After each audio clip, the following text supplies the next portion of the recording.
नमस्कार, यो हो न्यूज 24 टेलिभिजन न्यूज 8 मा स्वागत छ। प्रधानमन्त्री पुष्पकमल दाहाल प्रचण्डले माछादेखि दुलोभित्र हात, सर्पदेखि बाहिर हात भने जस्तो असङ्गत गतिविधि गर्दै आएका छन्। रौतहटको गौरमा नरसंहारका पीडितहरूलाई न्याय दिलाउने सम्झौता गरेका प्रधानमन्त्री प्रचण्डले त्यसको मसी सुक्न नपाउँदै जसपा अध्यक्ष उपेन्द्र यादवलाई रिजाउन पीडितसँगको सहमति तोड्ने निर्णय लिएका छन्। सत्ता गठबन्धनको बैठकमा गौर हत्याकाण्ड माथि कुनै पनि थप कदम नचाल्न प्रधानमन्त्रीले सहमति जनाएका छन्। यसले पीडितको भावनामा चोट मात्रै पुर्याएको छैन, राज्यबाटै न्याय मरिसकेको आभास पनि दिएको छ। सत्ता र शक्तिको आडमा नेताहरूले कसरी न्याय र जनभावना कुल्चिएर आफ्नो अनुकूल परिस्थिति निर्माण गर्दा रहेछन् भन्ने ताजा दृष्टान्त प्रधानमन्त्री प्रचण्ड र जसपा अध्यक्ष उपेन्द्र यादवले दिएका छन्। रौतहटको गौरमा सामूहिक नरसंहार भएको 17 वर्ष भइसकेको छ। घटनामा मारिएकाहरूले न्याय नपाएर अहिलेसम्म न्यायको गुहार लगाइरहेका छन्।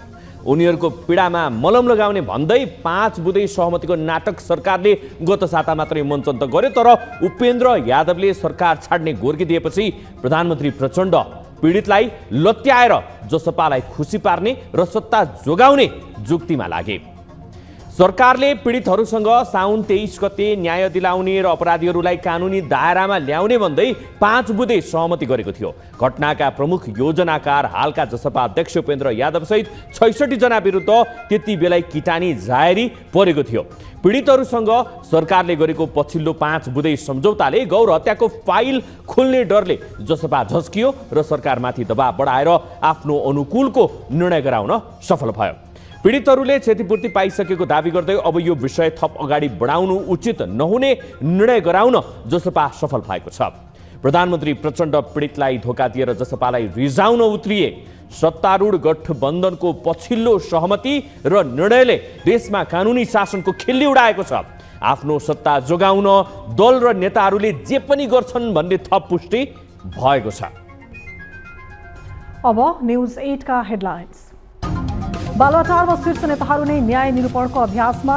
गौर प्रकरणमा ब्याक भएपछि प्रचण्डको नारामाथि शङ्का। माधव र महरालाई उन्मुक्ति दिन खोजिएको आरोप। व्यक्तिगत निर्णयमा अदालतको फैसला उचित हो कि होइन, यो बारेमा व्यापक छलफल भयो। सुन तस्करी प्रकरणमा एमालेको अडानमै आशंका। सिआइबीलाई कमजोर बनाउन खोजिएको आरोप। टक्सार विभागमा गालिएको सुन 60 किलो 716 ग्राम मात्रै। गालिसकेपछि 60 किलो 716 ग्राम। अर्थमन्त्री महत र उद्योग वाणिज्य महासङ्घका वरिष्ठ उपाध्यक्ष श्रेष्ठ बीच चर्काचर्की। आफूले उत्पादन बढाउने नीति लिँदा आलोचना मात्रै गरिएको भन्दै सकारात्मक कुरा गर्न अर्थमन्त्रीको आग्रह। सकारात्मक सेन्टिमेन्ट सिर्जना गर्नेतर्फ हामी सबैको। बृहत छलफल गरी प्रदेश निजामती ऐन संसदबाट पास गर्ने लुम्बिनी प्रदेशको तयारी। विधेयकका विषयमा 34 वटा संशोधन प्रस्ताव पेश। कर्मचारीहरू पनि असन्तुष्ट। अधिकृत छैटौँमा प्रवेशबिन्दु राखियो भने समस्या समाधान हुन्छ। र नेपालको वामपन्थी आन्दोलन जगाउन प्रतिनिधि सभा विघटन गरेको एमाले अध्यक्ष केपी ओलीको दावी। माधव नेपालले दक्षिणपन्थीलाई सत्ता सुम्पिन हदैसम्म गिरेको आरोप।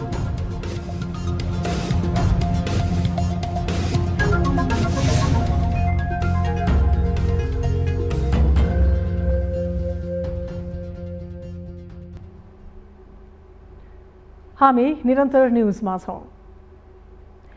नेकपा एमालेका अध्यक्ष केपी शर्मा ओलीले असंवैधानिक ढङ्गले संसद विघटन गरेपछि लोकतन्त्रलाई खतरा भयो भन्दै प्रचण्ड, माधव नेपाल सहितका नेताहरू कांग्रेस सभापति शेरबहादुर देउवालाई प्रधानमन्त्री बनाएका थिए। त्यही विषयलाई लिएर प्रचण्ड, माधव नेपाल सहितका नेताहरू लोकतन्त्रको रक्षामा आफ्नो भूमिकाको बखान गरेर थाक्दैनन्। न्याय, समानता, सुशासन र भ्रष्टाचारको अन्त्य मूल मन्त्र हो भन्नेहरू उनीहरू बालुवाटारमा शीर्ष नामधारीको इच्छामा कानुन मिच्ने काम मात्रै गरिरहेका छैनन्, संविधान कानुनको ठाडो उल्लङ्घनमा उद्धत देखिएका छन्। एक रिपोर्ट। नेपालीमा एउटा उखान नै थियो, न्याय नपाए गोर्खा जानु। न्याय निरूपणमा राम शाहले दिएको योगदानको उपज नै न्यायका लागि गोर्खा परिचित भएको विश्वास गरिन्छ। न्याय र समानताको पक्षमा वकालत गर्ने माओवादी केन्द्रका अध्यक्ष पुष्पकमल दाहाल प्रचण्ड पनि गोर्खाबाट निर्वाचित भएर आए। पार्टी सानो भए पनि प्रधानमन्त्री बन्नै पर्ने मनसाय बोकेका उनी तत्कालीन कांग्रेस नेकपा एसको चुनावी गठबन्धन छाडेर एमालेको गठबन्धनमा सरकारको नेतृत्व गर्न पुगे।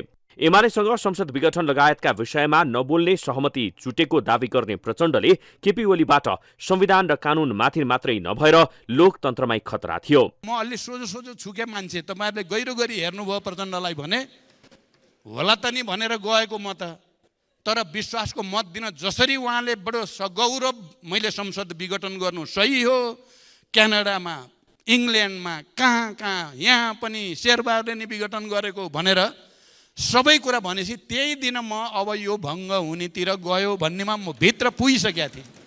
अब यो अगाडि जाँदैन। प्रचण्डसँग ओलीमाथि यस्तो आरोप लगाउने आधार थियो असंवैधानिक ढङ्गले गरिएको प्रतिनिधि सभा विघटन। ओलीले संसद विघटन गरेपछि अदालतले उनको कदमलाई असंवैधानिक ठहर गरिदिएकै कारण ओलीले आफ्नो बचाउ जति गरे पनि त्यो गैर कानूनी थियो।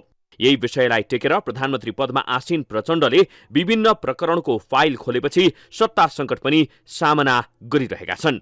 सरकारलाई यसले कुनै प्रभाव नपार्ने उनकै दावी छ, तर बालुवाटारले राजनैतिक स्वार्थ सिद्ध गर्न विभिन्न हत्कण्डा अपनाउँदा भने ओलीभन्दा प्रचण्ड के कम भन्ने प्रश्न उठ्न थालेको छ।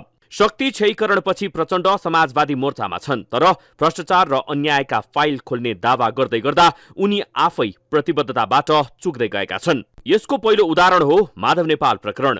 ललिता निवास प्रकरणमा मुछिएका माधव नेपालमाथि अनुसन्धान हुनुपर्ने माग चर्को छ, तर सरकारले उनीमाथि बयान लिने तयारी गरेको भए पनि माधव नेपालको यस्तो दावीले नै त्यो कर्मकाण्डी मात्रै हुने त होइन भन्ने आशंका छ। कसैले त माधव नेपाल भाग्यो भनेर पनि लेखे। माधव नेपाल भाग्ने खालको मान्छे होइन भन्ने कुरा बुझ्नु पर्थ्यो। गोली चल्ने बेलामा, गोली खाने बेलामा त नभाग्ने मान्छे, अनि बदमासी र कुनै पनि अपराध नगर्दाखेरि तर्सेर भाग्ने खालको मान्छे माधव नेपाल हुँदै होइन। राजाले गिरफ्तार गर्न खोज्दाखेरि त नभाग्ने मान्छे म। नेपालले आफूमाथि अदालतले अनावश्यक न्यायिक सक्रियता देखाएको भन्दै धम्कीपूर्ण भाषामा आफू भाग्ने खालको मान्छे नभएको दावी गरिरहेका छन्। यसरी नै प्रचण्डकै पार्टीका उपाध्यक्ष कृष्णबहादुर महराको सुन तस्करसँगको फोन सम्पर्कमा पनि सत्ताको उदारता देखिन्छ। महराले चिनिया नागरिक वाङलाई फलफूल व्यापारीको रूपमा चिन्ने र सुनमा छानबिन गरे हुने भन्दै चेतावनी नै दिएका छन्। वाङ भन्ने मान्छे चाइनिज मान्छे जुन 10-15 वर्षदेखि नेपालमै बस्छ, उनी नेपाली पनि बोल्छन् र उनीसँग मेरो चिन्जानी 10-15-12 वर्षदेखि करिब जतिकै छ भएकै छ। उनी यो यहाँ पन्टाङ पनि आछन्, त्यसपछि रोल्पा विभिन्न ठाउँमा हिँडे पनि छन्। उनी फलफुल व्यापारी हुन्। महराको विषयमा दोषी देखिए अनुसन्धान भइहाल्ने दावी गरिए पनि त्यसको बलियो आधार सरकारले दिन सकेको छैन। यसरी नै अर्को घटनामा पनि सत्ता गठबन्धनले कानून र न्यायलाई मार्ने काम गरेको छ। गौरमा भएको 27 जनाको विभत्स हत्यामा छानबिन गर्ने विषयबाट प्रचण्ड ब्याक भए। पीडितसँगको सहमतिको मसी नसुक्दै उपेन्द्र यादवलाई अप्ठ्यारो पर्ने भन्दै पन्छिने काम भएको छ। ललिता निवास प्रकरणकै सन्दर्भमा पनि छलफल भयो र यसको बारेमा के हो त अब अदालतको फैसला के हो, यो फैसलालाई कसरी जाने र विशेष गरी नीतिगत निर्णयमा अदालतको फैसला उचित हो कि होइन, यो बारेमा व्यापक छलफल भए। छलफलको क्रम अझै टुङ्गिएको छैन र अझै छलफलको माग गर्छ यसले। यी प्रतिनिधि घटना मात्रै हुन्। राष्ट्रपतिबाट आम माफी दिनेदेखि त्रिवीका प्राध्यापक प्रेम चलाउने माथि भएका जस्ता थुप्रै प्रकरणले बालुवाटारमा सत्ता गठबन्धनका शीर्ष नेताहरू प्रधानमन्त्री प्रचण्ड, शेरबहादुर देउवा, माधव नेपाल, उपेन्द्र यादव लगायतले सर्वोच्च भन्दा माथिल्लो निकायको न्यायिक अभ्यास गर्दै त छैनन् प्रश्न उठेको छ। अपराध ठहर्ने विषयमा राजनैतिक लेनदेनको आधारमा उनीहरू किन सौदाबाजी गर्छन्? यसरी गठबन्धनको गतिविधिले प्रधानमन्त्री प्रचण्डले चालेको भ्रष्टाचार विरोधी कदमको खिल्ली त उडाएकै छ। ओलीलाई प्रतिगमनकारी संविधान मास्न खोज्ने प्रमुख पात्र वा जे जसरी आरोप लगाइए ती आरोप उनीहरूमाथि किन नलगाउने? यस्ता तमाम प्रश्नहरू सहित सरकार र गठबन्धनको आलोचना फेरि सुरु हुन थालेको छ। न्युज 24 टेलिभिजनका लागि राजनैतिक ब्युरो। झण्डै 61 किलो सुन प्रकरणको विषयलाई लिएर प्रमुख प्रतिपक्षी दल नेकपा एमाले निरन्तर संसद अवरोध गर्दै आएको थियो। माथिल्लो तहकै राजनीतिज्ञको संलग्नता रहेको आशंकासहित यस प्रकरणमा उच्च स्तरीय छानबिन समिति बनाएर अनुसन्धान गर्नुपर्ने अडान पनि एमालेको छ। यस्तोमा एमाले चाहेको छानबिन समिति कस्तो हो त र यो समितिको निष्पक्षता र विश्वसनीयताको आधार के, यो चासोको विषय बन्न पुगेको छ। एक रिपोर्ट। झण्डै 61 किलो तस्करीको सुन प्रकरणको अनुसन्धानमा नेपाल प्रहरीको केन्द्रीय अनुसन्धान ब्युरो CIB-लाई विश्वास गर्ने कि एमालेको माग अनुसारको उच्च स्तरीय छानबिन समिति बनाउने विषय झन्झन पेचिलो बन्दै गएको छ। सरकार र गठबन्धनले छानबिन समिति नबनाउने निर्णय नै गरिसकेको छ। उच्च स्तरीय आयोग माग्नु भने चाहिँ अहिले यो भइरहेको छानबिनलाई अवरोध गर्नु र यो केसलाई डाइल्युट गर्नु भन्ने खालको हामी सबैको छलफल रह्यो। यता प्रमुख प्रतिपक्षी एमाले भने आफ्नो मागबाट पछि हट्ने स्थितिमा देखिएको छैन। अझ आफ्ना मागहरूलाई बेवास्ता गर्दै आएको सरकारले बालुवाटारमा बसेर संविधान विपरीत निर्णय गरेको भन्दै एमाले झनै आक्रोशित बनेको छ। यस प्रकरणमा गृहमन्त्री र अर्थमन्त्रीको समेत संलग्नता हुन सक्ने भएकाले सरकारकै मातहतमा रहेको CIB-को अनुसन्धान निष्पक्ष हुन्छ भनेर कसरी विश्वास गर्ने एमाले बारम्बार प्रश्न गरिरहेको छ। यस्तोमा एमाले खोजेको उच्च स्तरीय छानबिन समिति कस्तो हो त प्रश्न अनुत्तरित छ। यस विषयमा एमाले सचेतक महेश बर्तौलाले आफूहरूले कुनै राजनीतिक प्रकृतिको समिति नभई पूर्व न्यायाधीश र नेपाल प्रहरीका पूर्व IGP-हरूको नेतृत्वमा गठित समितिको माग गरेको बताउँछन्। यो हामीले भनेको उच्च स्तरीय छानबिन समिति राजनीतिक प्रकृतिको हुँदैन, सांसद हुँदैन, मन्त्रीहरू हुँदैनन्, बालवाला कोही पनि हाकिमहरू कर्मचारी हुँदैन। त्यहाँ निष्पक्ष न्यायिक खालको हुन्छ, पूर्व न्यायाधीशको नेतृत्वमा हुन्छ। त्यो हामीले बनाउन खोजेको उच्च स्तरीय छानबिन समितिको कानुनी जाँचबुझ आयोग 2026 बमोजिम, त्यस बमोजिम त्यो उच्च स्तरीय छानबिन समिति आयोग बन्छ। के आधारमा CIB-को अनुसन्धानमाथि प्रश्न गर्दैछ एमाले? 1. सरकारका मन्त्रीहरूकै संलग्नता नभएको भए ठूलो परिमाणको सुन कसरी भित्रियो? 2. CIB-ले अर्थमन्त्री र गृहमन्त्रीलाई अनुसन्धानको दायरामा ल्याउन सक्छ? 3. सुन प्रकरणमा नाम जोडिएका माओवादी उपमहासचिव वर्षमान पुन अनुसन्धानको दायरामा किन आएनन्? 4. भेपमा सुन भित्र्याएको विषयमा प्रमाणसहित बाहिर आउँदा पनि कृष्णबहादुर महरा र उनका 2 छोरामाथि CIB-ले किन मुद्दा चलाउन सकेन? यी यावत प्रश्नहरूको बलमा एमाले निरन्तर CIB-को अनुसन्धानमाथि शङ्का गर्नु स्वाभाविक पनि देखिन्छ। तर आफू अनुकूल हुँदा CIB-को अनुसन्धान ठिक र प्रतिपक्षमा पुगेपछि भने बेठिक भन्ने प्रवृत्तिले समग्र प्रहरी संगठन नै कमजोर नहुने आधार के? त्यसैले सरकारले समयमै शङ्काको दृष्टिले हेरिएका यस्ता विषयलाई चिर्न र सांगठनिक अपराधको अनुसन्धान गर्ने जिम्मेवारी पाएको CIB-लाई राजनीतिक दबावबाट मुक्त राखेर अनुसन्धान गर्न दिनु नै उत्तम विकल्प हो। न्युज 24 टेलिभिजनका लागि क्यामेरामा प्रभात थापाका साथमा टिभी जर्नलिस्ट शीतल रिजालको रिपोर्ट। बरामद भएको झण्डै 1 महिनापछि मंगलबार नेपाल राष्ट्र बैंकको टक्सर महाशाखाले सुनको यकिन परिणाम सार्वजनिक गरेको छ। बरामद हुँदा क्विन्टल बढी सुन हुन सक्ने अनुमान गरिए पनि सुनलाई गालेर जोख्दा झण्डै 61 किलो मात्रै भएको पाइएको छ। लामो समयपछि सुनको तौल सार्वजनिक भए पनि यसको गुणस्तर कस्तो हो र उक्त सुनलाई के गरिन्छ चासोको विषय बनेको छ। एक रिपोर्ट। साउन 3 गते त्रिभुवन अन्तर्राष्ट्रिय विमानस्थलबाट मोटरसाइकल तथा स्कुटरको ब्रेक सुमा अवैध रूपमा भित्रिएको सुन 60 किलो 716 ग्राम रहेको खुलेको छ। बरामद भएको झण्डै 27 दिनपछि मंगलबार सुनको यकिन तौल सार्वजनिक भएको हो। बरामद हुँदा क्विन्टल बढी रहेको अनुमान गरिएको सुन गाल्नु अघि 60 किलो 789 ग्राम रहेको थियो। सुन गालेर पुनः जोख्दा 73 ग्राम जर्ती गएको नेपाल राष्ट्र बैंकको टक्सर महाशाखाले जनाएको छ। गालिसकेपछि धेरै ठुलो जर्ती गएन, गालिसकेपछि 60 किलो 716 ग्राम तपाईँको चाहिँ नै सुनको तौल आएको छ र यसमा चाहिँ 34वटा चाहिँ बिस्किट साँचोमा बनेका छन् र त्यसमा चाहिँ नै जर्ती 73 ग्राम मात्र गएको छ। सुनको यकिन परिणाम सार्वजनिक भए पनि यसको गुणस्तर जाँचका लागि भने अझै 1 साता लाग्ने देखिएको छ। महाशाखा प्रमुख आचार्यका अनुसार गुणस्तर जाँचका लागि नमुना पठाइसकिएको र त्यसको नतिजा आइसकेपछि अन्तर्राष्ट्रिय बजार मूल्यमा 5% बढी मूल्य तिरेर उक्त सुन राष्ट्र बैंकले खरिद गर्ने बताए। RC परीक्षण भनेको सुनको टच नाप्ने गुणस्तर नाप्ने प्रणाली हो। त्यो हामीकैमै छ र त्यो प्रणालीबाट आइसकेपछि त्यो टच अन्तर्गत नेपाल सरकारले प्रक्रियागत रूपमा कति कानुनी प्रक्रिया होलान् अथवा के होलान् र त्यहाँबाट कन्सर्न निकायबाट आइसकेपछि हामीले अन्तर्राष्ट्रिय मूल्यमा 5% थपेर चाहिँ हामीले यो सुन किन्छौँ। साउन 3 गते राजस्व अनुसन्धान विभागले सिना मङ्गलबाट सुनसहितको 155 किलो ब्रेक सु बरामद गरेको थियो। मोटरसाइकल र स्कुटरको ब्रेक सु भित्र लुकाएर सुन ल्याएको पाइएको थियो। त्यसबेला ब्रेक सु सहितको तौल लिएको थियो। सीआईबी, राजस्व, नेपाल राष्ट्र बैंक र टक्सार कार्यालयका प्रतिनिधिको रोहबरमा सुन गालेर जोखिएको हो। सुन प्रकरणको अनुसन्धान 19 दिनसम्म गरेर राजस्व अनुसन्धान विभागले थप छानबिनको जिम्मा सीआईबीलाई लगाएको थियो। सीआईबीले संगठित अपराध र राजस्व छलीको कसुरमा सुन प्रकरणको अनुसन्धान गरिरहेको छ। न्यूज 24 टेलिभिजनका लागि क्यामेरामा प्रभात थापाका साथमा टिभी जर्नलिस्ट शीतल रिजालको रिपोर्ट। सरकारले बारम्बार निजी क्षेत्रसँगको साझेदारीमा अघि बढ्ने प्रतिबद्धता जनाइरहन्छ, तर निजी क्षेत्र भने सरकारले आफूलाई बेवास्ता गरेको आरोप लगाइरहन्छ। निजी क्षेत्रको समस्यातर्फ सरकारले ध्यान नदिएको उद्योग व्यवसायीहरूको गुनासो रहिरहँदा अर्थमन्त्री डाक्टर प्रकाश शरण महतले नेपाल उद्योग वाणिज्य महासङ्घका वरिष्ठ उपाध्यक्षलाई मङ्गलबार सार्वजनिक कार्यक्रममै गजबले झपारेका छन्। एक रिपोर्ट।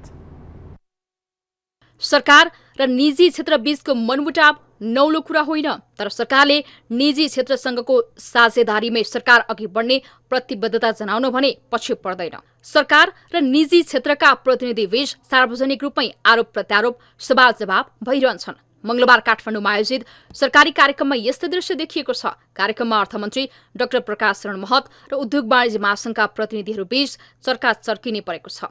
राजस्व सङ्कलन कसरी गर्ने भन्ने विषयमा छलफल गर्न भन्दै आन्तरिक राजस्व विभागले आयोजना गरेको कार्यक्रममा नेपाल उद्योग वाणिज्य महासङ्घ एफएनसीसीआईका वरिष्ठ उपाध्यक्ष अञ्जन श्रेष्ठले सरकारलाई आरोप लगाए भने अर्थमन्त्री डाक्टर प्रकाश शरण महतले उपाध्यक्ष श्रेष्ठलाई सार्वजनिक रूपमै हप्काए। महासङ्घका वरिष्ठ उपाध्यक्ष श्रेष्ठले कृषि क्षेत्रमा मूल्य अभिवृद्धि कर भ्याट लगाएर सरकारले महँगी बढाउन खोजेको भन्दै अर्थ मन्त्रालयको कर नीतिको आलोचना गरेका थिए। उनले अर्थतन्त्र खराब हुँदा पनि सरकारले केही काम गर्न नसकेको गुनासो गरेका थिए। हामी सबैलाई थाहै छ, हामी निजी क्षेत्रले अहिले चाहिँ नि अर्थतन्त्र एकदम गम्भीर अवस्थामा छौँ भन्छौँ, तर राज्यको तर्फबाट केही समस्याहरू छ भन्ने चाहिँ नि गरिएको छ। तर अर्थतन्त्र एकदमै झन्झन गम्भीर मोडमा पुगेको कुरा चाहिँ नि सबै माननीय मन्त्रीज्यू हुनुहुन्छ, सचिवज्यूहरू हुनुहुन्छ, यहाँ चाहिँ नि अर्थतन्त्रसँग सम्बन्धित विभागका अधिकृतज्यूहरू पनि हुनुहुन्छ। सबैलाई यो कुरा अहिले चाहिँ एकदमै मनन गर्नुपर्ने परिस्थितिहरू छ। श्रेष्ठपछि बोल्ने पालो पाएका अर्थमन्त्री डाक्टर महतले उपाध्यक्ष श्रेष्ठको अभिव्यक्तिको खण्डन मात्र गरेनन्, आक्रोशित हुँदै जवाफ फर्काए। अर्थमन्त्री महतले चेम्बरका अध्यक्ष र परिसङ्घका उपाध्यक्षले सकारात्मक कुरा गर्दा एफएनसीसीआईका वरिष्ठ उपाध्यक्षले निकै नेगेटिभ कुरा मात्र गरेर सरकार उलाको मनोबल घटाउने कुरा गरेको उल्लेख गरे। तपाईको संस्थागत धारणा के हो भन्दै उपाध्यक्ष श्रेष्ठलाई स्पष्ट पार्न मन्त्री महतले चुनौती दिए। अब एफएनसीसीआईका साथीले नेगेटिभ कुरा मात्रै यहाँ प्रस्तुत गर्नु, अस्ति भर्खर त्यसका अध्यक्षजीले धेरै कुरो राम्रो भइरहेको छ, अब खाली यसलाई चाहिँ एउटा सकारात्मक सेन्टिमेन्ट सिर्जना गर्नेतर्फ हामी सबैको भूमिका हुनु पर्यो भनेर अत्यन्त राम्रो कुरा गर्नुभएको थियो। अहिले ठिक्क उल्टो कुरा उपाध्यक्षजीबाट आयो। तपाईहरुको इन्स्टिट्युसनल सोच के हो, कलेक्टिभ सोच के हो, त्यो चाहिँ हामीलाई भन्नुस्।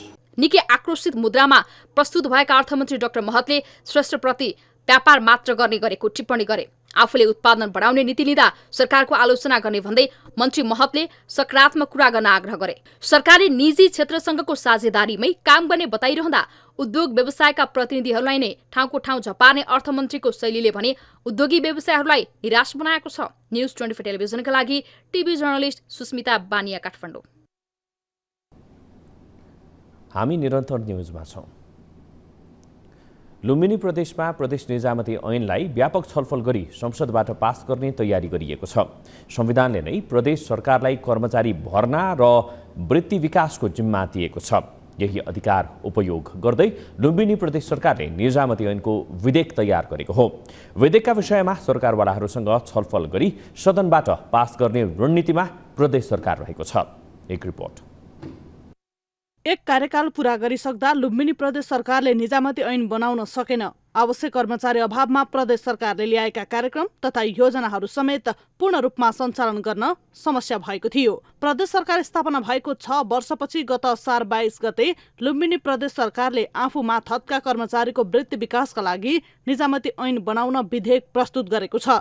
विधेयकमा प्रदेश निजामती सेवालाई प्रदेश इन्जिनियरिङ, कृषि, कानुन, प्रशासन, वन, शिक्षा, स्वास्थ्य र प्रदेश विविध सेवा गरी 8 क्षेत्रमा गठन गर्ने प्रस्ताव गरिएको छ भने अधिकृत, सहायक तह र तहविहीन गरी 3 प्रकारको तह हुने व्यवस्था गरिएको छ। विधेयकका विषयमा संसद सचिवालयमा 34 वटा संशोधन परेको छ भने कर्मचारीहरू पनि सन्तुष्ट देखिँदैनन्। अधिकृत 6 ठाउँमा प्रवेश बिन्दु राखियो भने समस्या समाधान हुन्छ, 7 मा राखियो भने एक पटकका लागि विशेष पद सिर्जना गरेर 6 ठाउँलाई 7 मा बनाउनु हाम्रो ट्रेड युनियनको तर्फबाट मैले जोरदार माग गर्दछु। तोकिएको सेवा अवधिको र शैक्षिक योग्यता भएका राजपत्राङ्कित कर्मचारीलाई सहसचिव 11औं र उपसचिव 9औं तहको खुल्ला प्रतिस्पर्धामा सहभागी हुन पाउने कानुनी व्यवस्था गरियोस्। विधेयकमा महिलालाई 33%, आदिवासी जनजातिलाई 15%, दलितलाई 13%, थारूलाई 12%, मधेसीलाई 10%, आर्थिक रूपले विपन्न खसारियालाई 7%, मुस्लिमलाई 4%, अपाङ्गता भएका व्यक्तिलाई 3% तथा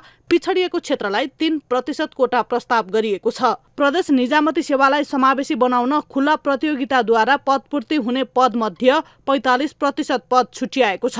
45% पदलाई नै 100% मानेर उम्मेद्वारको बीचमा मात्र छुट्टा छुट्टै प्रतिस्पर्धा गराइनेछ। प्रदेश निजामती सेवाको खुल्ला प्रतियोगिता, आन्तरिक तथा अन्तर्तह प्रतियोगिताद्वारा पूर्ति हुने तहमा प्रदेश लोकसेवा आयोगको सिफारिसमा नियुक्त गरिने उल्लेख छ। निजामती कर्मचारी विधेयकमा अस्थायी जलादारी वा करारमा नियुक्ति गर्न नसकिने तर अस्थायी कर्मचारी आवश्यक परेमा प्रदेश लोकसेवा आयोगले नै लिने उल्लेख छ। विधेयकमा कर्मचारीहरूले प्रदर्शन र हडताल गर्न प्रतिबन्ध लगाएको छ। प्रदेश मामिला तथा कानुन उपसमितिले विवादित दफाहरूलाई न्यायोचित तरिकाले संशोधन गर्ने जनाएको छ। सरकारको निजामती सेवा ऐन हो र यो निजामती सेवा ऐनका पदपूर्ति लुम्बिनी प्रदेश सरकारको लोकसेवाले गर्छ र लुम्बिनी प्रदेश सरकारको निजामती सेवा ऐन लुम्बिनी प्रदेशको लोकसेवा आयोगले बाहिरबाट आफ्नो प्रदेशको प्रशासनको प्रमुख खोज्न हुँदैन भन्ने मान्यता हामीले राखेका छौँ। प्रदेश सरकारले ल्याएका नीति कार्यक्रम सही ढङ्गले कार्यान्वयनमा लैजान दक्ष कर्मचारीको आवश्यक पर्छ। त्यसका लागि कसैको दबाव र प्रभावमा नपरी प्रदेशले व्यावहारिक निजामती ऐन बनाएर कर्मचारी व्यवस्थापन गर्नुपर्दछ। न्युज 24 टेलिभिजनका लागि रूपन्देहीबाट टिभी जर्नलिस्ट विमल छेत्रीको रिपोर्ट। नेपालमा आयुर्वेदिक चिकित्सा पद्धतिको विकास तथा विस्तारको सम्भावना प्रशस्त छ, तर नेपालमा आयुर्वेदिक उपचार पद्धतिको विस्तार जति हुनुपर्ने हो त्यो भने हुन सकेको छैन। तर कोरोना महामारीपछि आयुर्वेदिक उपचार तथा औषधिप्रति आकर्षण बढिरहेको छ। एक रिपोर्ट। आयु र वेद शब्द मिलेर आयुर्वेद बनेको हो। आयुको अर्थ जीवन र वेदको अर्थ विज्ञान वा जान्नु हो। अर्थात् जीवनका बारेमा जान्नु नै आयुर्वेद भनेर बुझ्न सकिन्छ। यो चिकित्सा पद्धति विश्वकै पुरानो चिकित्सा पद्धतिभित्र पर्दछ। यो ईसापूर्व 3000 देखि 50,000 वर्ष अगाडि भारतवर्षबाट विकास भएको मानिन्छ। यो चिकित्सा पद्धतिमा मानव स्वास्थ्य, शरीर, मन र आत्माको सन्तुलनमा निर्भर हुने गर्दछ भने पित्त र कफको असन्तुलनको कारण हुन्छ भन्ने विश्वास गरिएको हुन्छ। यसलाई जीवन जिउने वैज्ञानिक पद्धतिका रूपमा समेत लिने गरिएको छ। मानिसको जीवन पद्धति, जीवनशैली, आहार विहार यी सबैलाई समेटेर र औषधीय यो जडीबुटी लगायतका वनस्पति अनि विभिन्न जाङ्गम द्रव्य भन्छौँ हामीले, समुद्रमा पाइने चिजहरू यी सबैलाई प्रयोग गरेर मानिसको स्वास्थ्य रक्षा र रोगको उपचार गर्ने पद्धति थियो र छ पनि। आयुर्वेद चिकित्सा पद्धतिको प्रयोग नेपाल, भारत, श्रीलङ्का लगायत दक्षिण एसियाली मुलुकमा निकै हुने गरेको छ। विश्वमा नै अहिले आयुर्वेद वैकल्पिक उपचार पद्धतिको रूपमा प्रख्यात समेत बन्दै गएको पाइन्छ। कोरोना महामारीको समयमा आयुर्वेदिक उपचार पद्धतिले चासो र चर्चा दुवै बटुलेको थियो। त्यस यता आयुर्वेद उपचार प्रति आकर्षण बढेको छ। तर नेपालमा यसको जति विकास र प्रवर्धन हुनुपर्ने हो त्यो अनुरूप भने विकास गर्न नसकिएको यसका जानकारहरूको बुझाइ छ। सरकारको प्राथमिकतामा पनि पर्नु पर्यो एउटा त होइन, किनभने जुन यस्ता कुराहरू जति पनि अध्ययन अनुसन्धान सेवाका कुराहरूमा सरकारको प्रत्यक्ष संलग्नता नभइकन फस्टाउन सक्दैन। दोस्रो कुरा, हामी यो क्षेत्रमा लागेका जति पनि विशेषज्ञहरू छौँ उहाँहरूको पनि के हुनु पर्यो भने एउटा आफ्नो कार्यक्षेत्र अथवा कार्यदिशा कुन हो त त्यो छुट्याउनु पर्यो होइन। जस्तै हामी अस्पतालमा काम गर्छौँ भने बिरामीको सेवालाई सकेसम्म दिन प्रतिदिन बढाउने। निरोगी हुने जीवन पद्धतिलाई आयुर्वेद भन्ने गरिन्छ। यो पद्धति आधुनिक चिकित्सा विज्ञान भन्दा फरक मानिन्छ। यसमा रोग लागेर उपचारमा जानुभन्दा रोग लाग्नै नदिन अपनाइने एक पद्धति पनि हो। आयुर्वेद उपचार तथा औषधिका लागि नेपाल उपयुक्त स्थल पनि हो, तर यसको जानकारी तथा प्रचार प्रसारको अभावले यो उपचार पद्धतिले गति लिन नसकेको हो। साथै यसको दिगो विकासका लागि निजी क्षेत्र मात्र नभई समुदाय र सरकारी स्तरबाटै जोड दिन जरुरी छ। न्युज 24 टेलिभिजनका लागि क्यामेरामा महेश्वर केसीको साथमा टिभी जर्नलिस्ट त्रिगुडा भट्टराई बस्नेत, काठमाडौँ। बर्दिया जिल्लामा बबई, मान र कर्णाली नदी जस्ता ठूला नदीहरू छन्। ती नदीहरूमा प्रत्येक वर्ष बाढीले स्थानीयलाई डुबानदेखि कटानसम्मको समस्या हुने गरेको छ। तर नदी तटबन्ध लगायतको व्यवस्थापनमा प्रभावकारी काम हुन नसकेको स्थानीयको गुनासो छ। प्रत्येक वर्ष आउने बाढीले स्थानीयलाई हैरानी बनाउँदा समेत त्यसको निराकरणमा सरकार उदासीन देखिएको छ। एक रिपोर्ट। बर्दियामा 3 ठूला नदी कर्णाली, बबई र मान छन् भने भादा, औराही र बुढीकुलो लगायत सहायक नदीमा पर्दछन्। गुलरिया नगरपालिका वडा नम्बर 11 को इन्द्रपुर र सूर्यगौडी गाउँ वर्षेनी बबई नदीमा आउने बाढीको चपेटामा पर्ने गरेका छन्। इन्द्रपुर गाउँको नजिकबाट बग्ने गरेको बबई नदी वर्षेनी गाउँ पस्दा त्यस स्थानका 20 घर प्रत्येक वर्ष बाढीको चपेटामा पर्ने गरेका छन्। बाढीका कारण सूर्यगौडी गाउँका 200 बढी परिवार अहिले पनि दिनरात त्रासमा बस्ने गरेका छन्। नदीको उच्च बहाव हुनासाथ नेपालगञ्ज गुलरिया सडकमा त्रिपाल टाँगेर बस्नुपर्ने स्थानीयको बाध्यता छ। पटक बनाएर जान्छन्, फुटिहाल्छ पानी। हेर्नु न कस्तो वियोग भयो हामीलाई। यति राम्रोसँग पहिलाको भन्दा राम्रो थियो, अहिले कच्चा काम गरेर पैसा मात्रै कमाए कि के गरे। अब हेर्नुहोस् पानी पसिगयो, हामीलाई दुःख छ। यो अलि राम्रो गराइदिए भए हुन्थ्यो। बबई नदी व्यवस्थापनका लागि बबई भादा औराही नदी व्यवस्थापन आयोजना र बबई सिंचाई आयोजनाले नदी व्यवस्थापनको काम गर्ने गरेका छन्। बबई नदीको दक्षिणी भागमा बबई भादा औराही नदी व्यवस्थापन आयोजनाले काम गर्ने गरेको छ भने उत्तरी भेगमा भने बबई सिंचाई आयोजनाले काम गर्ने गरेको छ। तर सरकारी निकायले वर्षौंदेखि काम गर्दा पनि प्रगति भने नदेखिएको स्थानीयको गुनासो छ। देखो न पानी सब पिल गया है और कोई हेरचाह नहीं है और हमारे लोगों के घर में पानी पिला है। अभी तक कुछ व्यवस्था राहत की व्यवस्था ही नहीं कही दी है। अब क्या किया जाए, सरकार कुछ देखते ही नहीं है, क्या करा जाए। भस्की गवा है उसका बांध बूंद करत नहीं है, वैसे ही बेर बेर पानी घुस जाते हैं हमारे यहाँ। अब क्या कह लीजिए। नदीमा पानीको बहाव बढेसँगै गुलरिया नगरपालिका 2, 4, 5, 6, 8, 9, 10 र 11 का बासिन्दा वर्षाको समयमा बाढीकै त्रासमा दिनरात काट्नुपर्ने बाध्यता छ। बर्दियामा नदी व्यवस्थापनको काम नभएको भने होइन, तर जुन गतिमा नदी व्यवस्थापनको काम हुनुपर्दथ्यो त्यो गतिमा काम नभएको स्थानीय जनप्रतिनिधि पनि स्वीकार छन्। गुलरियाको उता पारी साइडमा चारैतर्फबाट तटबन्धन गरेर सुरक्षित गरिएको छ। सम्पूर्ण पानीको भेग यही साइडमा छोडिदिनको लागि यसलाई खुल्ला छोडिएको छ र नेताजीहरूलाई जुन सदनमा हुनुहुन्छ सङ्घीय सदनमा उहाँहरूलाई अनुरोध छ कृपया यो क्षेत्रहरूमा पनि हेरदिने गर्नुहोस्। यो क्षेत्र हरेक वर्ष पानीले डुबानले गर्दाखेरि किसानहरू पीडित भएको अवस्था रहेको हुन्छ। बबई नदीको बाढी गाउँ पसेर सूर्यगौडी र इन्द्रपुर जस्ता गाउँहरू वर्षेनी डुबानमा पर्नु गुलरिया नेपालगञ्ज सडकमा आवागमनमा समस्या हुने गरे पनि दीर्घकालीन समस्या समाधान गर्ने काम भने हुन सकेको छैन। समयमै नदी व्यवस्थापन र स्थानीयको बिचलीप्रति सम्बन्धित निकायको ध्यान जान जरुरी छ। कार्यालय सञ्चालनलाई पनि सरकारले नदी व्यवस्थापनका लागि बजेट दिन सकेको छैन, जसले गर्दा गुलेरिया नगरपालिकाको वडा नम्बर 2, वडा नम्बर 3, वडा नम्बर 4, वडा नम्बर 5, वडा नम्बर 6, वडा नम्बर 11 अझ बढी छेदविच्छेद हुने गरेको गुनासो गर्दै आउँदा पनि सरकारले व्यवस्था गरेको उनीहरूको आरोप छ। न्युज 24 टेलिभिजनका लागि ज्योतिपन्थी, बर्दिया। घर अफिस तथा सुरक्षित पार्किङबाटै दैनिक 5वटासम्म 2 पाङ्ग्रे सवारी साधन हराउने र चोरी हुने गरेको ट्राफिक महाशाखाको तथ्याङ्क छ।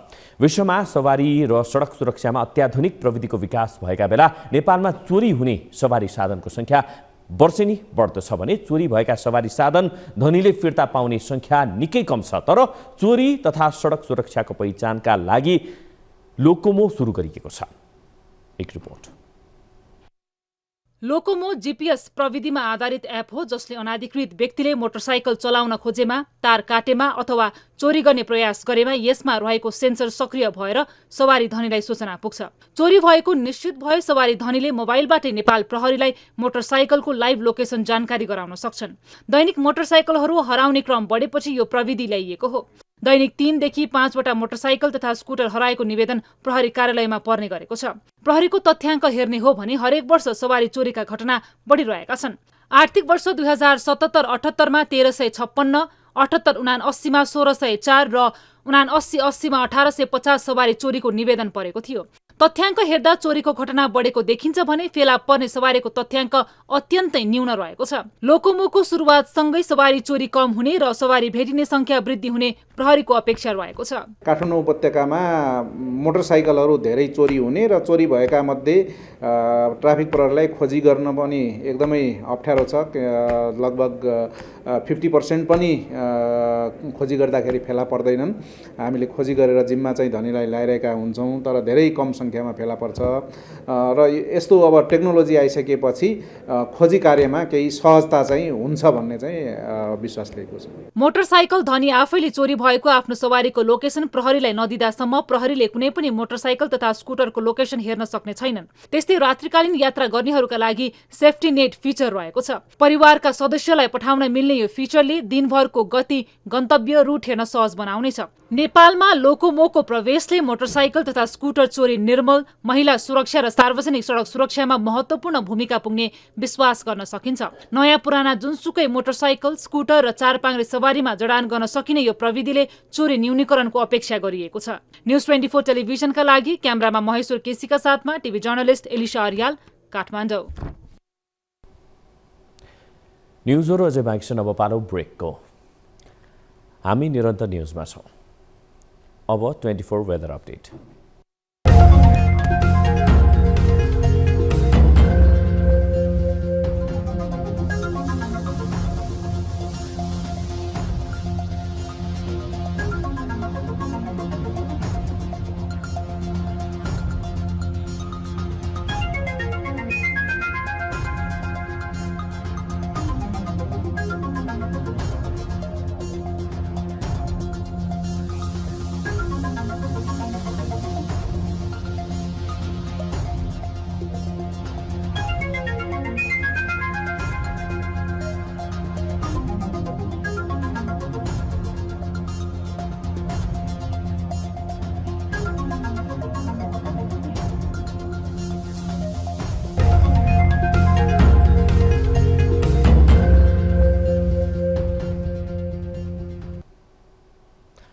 अब न्युज 8 को अन्त्यमा पुनः हेडलाइन्स।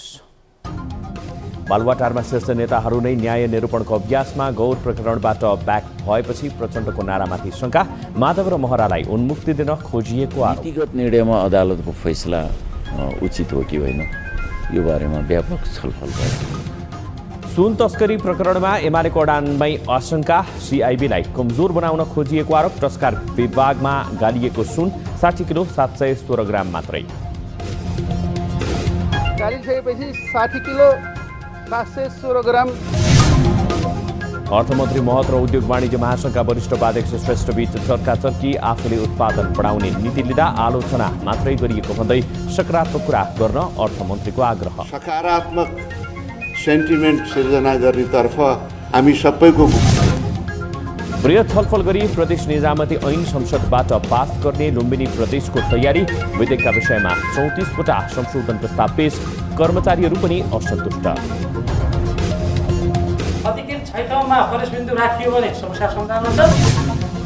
र नेपालको वामपन्थी आन्दोलन जोगाउन प्रतिनिधि सभा विघटन गरेको एमाले अध्यक्ष केपी ओलीको दाबी। माधव नेपालले दक्षिणपन्थीलाई सत्ता सुम्पिन हदैसम्म गिरेको आरोप।